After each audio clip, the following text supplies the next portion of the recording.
আজ সকালে রথযাত্রা উপলক্ষে ঢাকেশ্বরের মন্দিরে আসলাম। আসার পরে দেখতেছি ঘুরতেছি, একটু ভিডিও নিলাম, দেখি ভিডিও দেখে তারপর মন্দিরের ভেতরে ঢুকলাম, ঢুকে একটু ভিডিও নিতেছি,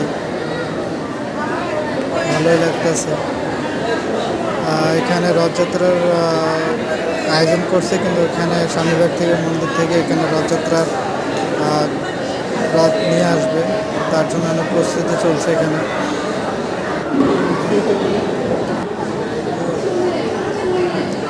তার মধ্যে দেখতেছি অনেক জাপানিজরা আছে এখানে, বিদেশিরা ইন্টারন্যাশনাল ইয়ে থেকে, গ্রুপ থেকে। ওদেরকে একটু ছোট করে ভিডিও ক্লিপ নিলাম।